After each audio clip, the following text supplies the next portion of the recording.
Salut tout le monde, ici Frédéric Alancette. Allez voir mon entrevue sur Eclectic Media. On va parler de mon album, de mon EP, moi. Je vous invite à aller voir ça. Allez. Frédéric Alancette, bonjour. Allô, allô. Comment ça va? Super bien, merci. On aime toujours commencer nos entrevues, bien souvent, avec un plaisir coupable qu'on offre à l'artiste. Donc, je te donne un petit cadeau. OK. Ah, c'était ça, le dessin? Oui, c'est pour toi. OK. Plaisir coupable, hein? OK. On a des bonnes sources. C'est très drôle. OK, parfait. Il y en a un autre aussi. En vrai? Qu'est-ce que c'est? Qu'est-ce que c'est? Oh my God! Merci! Donc, spécial Céline pour Noël, sur le CD de Noël et sa biographie. Vous savez que j'ai écouté cet album-là au moins 1 million de fois. Ouais, merci. C'est très drôle. Est-ce que c'est grâce à Céline que tu as eu envie de faire une carrière musicale?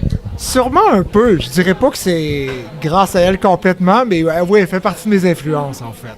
Vraiment. Parlant de Céline, justement, il n'y a pas très longtemps, tu as publié sur ta chaîne YouTube une reprise de Céline dans un autre monde, qui est ma chanson préférée de Céline. Comment ça t'a pris de temps pour la mettre à ta sauce? Quels critères doit posséder une chanson pour que tu la reprennes? C'est une bonne question. En fait, pour cette chanson-ci, j'ai demandé à un musicien, un arrangeur, de me faire une version vraiment groovy, tout ça. Puis d'emblée, la première version qu'il m'a envoyée, c'était parfait parce que je voulais la reprendre, mais je voulais pas la reprendre telle quelle. Je voulais la mettre à ma sauce, Donc, quelque chose de très soul, quelque chose de très, très bien, très, très assis, très groovy, en fait. Donc, puis un des critères, c'est qu'il faut que j'aime vraiment beaucoup la chanson. Donc, tout ça mis ensemble, ça a bien fonctionné, je pense. Tu as sorti récemment ton premier EP, Moi, de 5 chansons. C'est Jérôme Couture qui l'a réalisé. Et j'ai lu qu'ensemble, vous avez vraiment pris du temps pour bien trouver la sonorité qui conviendrait le mieux à ta voix.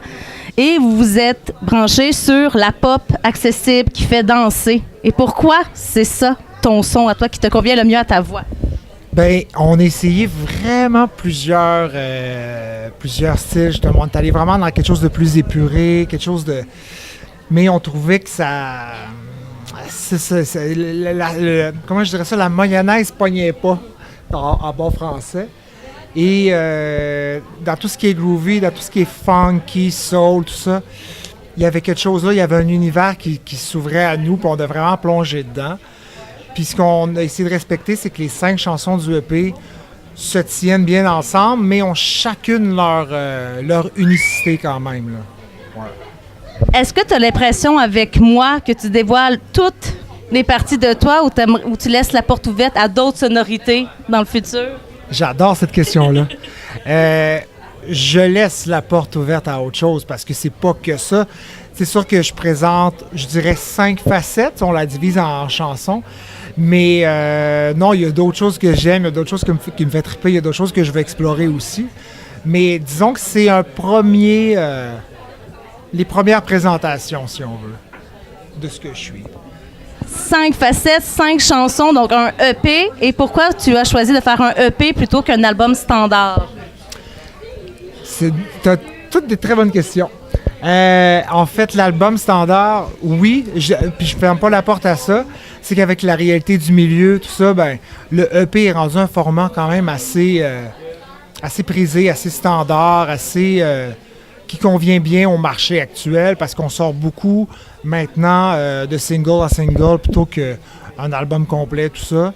Donc, je trouvais que ça se prêtait bien. Pour une première carte de visite, en fait, je trouvais que c'était parfait. Pour me vendre en show aussi, c'est parfait. Mais c'est sûr que c'est un premier essai, puis il y en a d'autres qui s'en viennent. Là, ça ne s'arrêtera pas là. Il y a une chanson dans ton EP qui s'appelle « Tous les regrets ». Au niveau de ta carrière artistique, professionnelle, quel regret tu te promets de ne jamais atteindre? Quel regret? OK. Aïe! Que tu veux jamais atteindre. Avoir à Avoir. OK. Wow. OK. C'est bon, c'est très bon. Je veux pas regretter. En fait, je pense que je suis en train de le vivre, tu sais.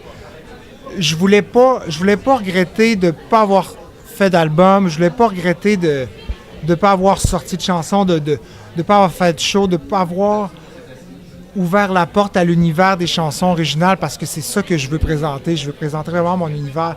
Fait que ça, je voulais vraiment pas passer à côté de ça. Donc, j'aurais pas à vivre ce regret-là parce que je l'ai fait. Excellent.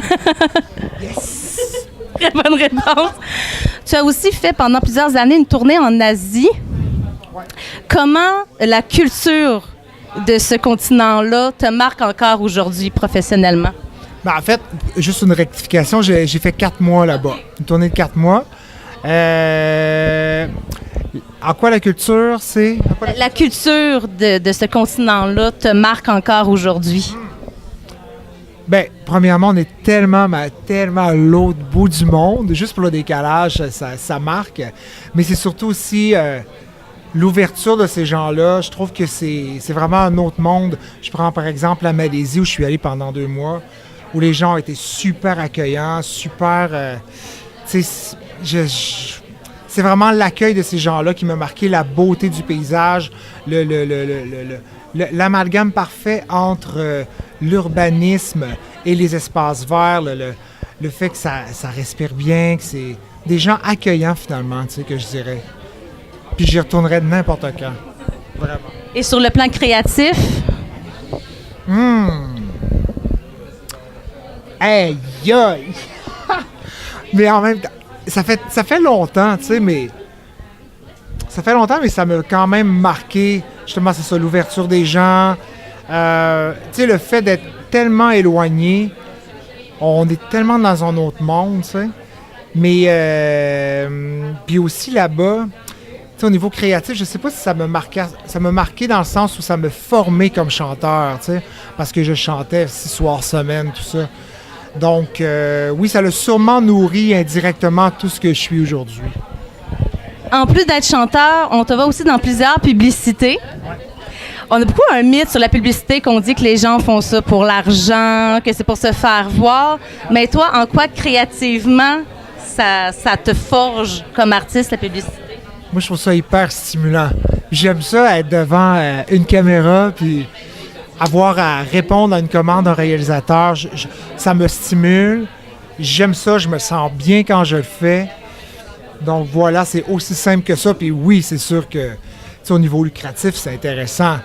Mais c'est pas ma seule motivation. Parce que si je n'étais pas bien, je le ferais pas. Je me commettrais pas dans ce domaine-là où on doit passer beaucoup d'auditions. C'est quand même quelque chose de ça peut être décourageant, tu sais.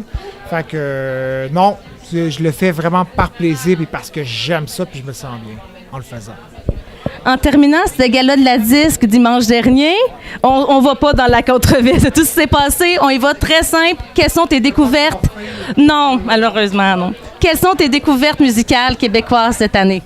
Ah, ben c'est sûr que, bon, on peut pas passer à côté d'Hubert Lenoir, de par son excentricité. J'aime beaucoup... attendez. Ben, c'est sûr, Loud aussi a été vraiment très, très, très...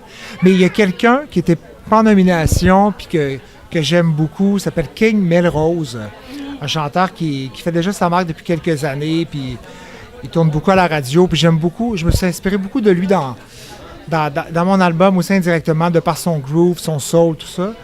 Fait que je dirais King Melrose. Il va sortir un nouvel album bientôt, en plus. Oui, tout à fait. Je pense cet hiver. Et d'autres découvertes... Attendez. Ah, j'ai beaucoup aimé Roxane Bruno aussi. Côté plus rock, côté plus real, tu sais. Puis vraiment la livraison, c'est ça, je trouve qu'elle fait du bien dans le paysage musical actuel. Bien, merci beaucoup. Bon succès avec moi et on suit le reste de ta carrière bientôt. Merci beaucoup. Merci.